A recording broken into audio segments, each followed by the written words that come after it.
This is a great parable I came across in Matthew chapter 13, and I encourage you to let me try to explain it to you guys.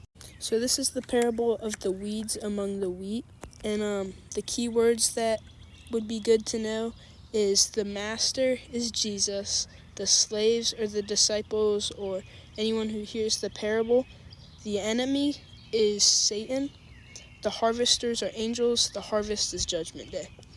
And the children of God are wheat, and the children of the evil one, Satan, are the weeds. So in the field full of wheat, the field that has children of God in it, it says in verse 25, while everyone was asleep, his enemy came and sowed weeds all through the wheat and then went off. So in this sense, the devil basically planted children of the evil one into the good field, the field of the wheat, the field of the children of God.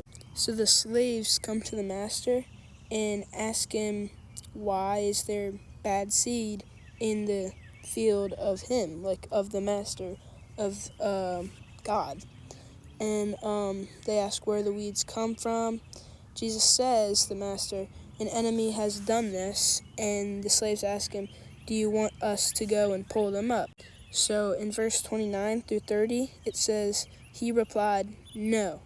If you pull up the weeds, you might uproot the wheat along with them. Let them grow together until harvest. Then at harvest time, I will say to the harvesters, first collect the weeds and tie them in bundles for burning, but gather the wheat into my barn. So the reason why the master says no to the slaves pulling up the weeds and the wheat is because if you try to pull up the weeds, then you can pull up the wheat along with it. And pulling up the wheat in the weeds correlates to judgment in this parable. Because the slaves don't have perfect judgment of other people. If they were to go to someone who they thought were a child of the evil one and said, you're going to hell, then that person might believe that they go into hell and fall out of salvation for them. So that's why it's like you leave it to the harvesters, and at harvest time, the harvesters, who are the angels, will collect all the weeds and tie them in bundles for burning. So that kind of correlates to hell, but you gather the wheat into my barn.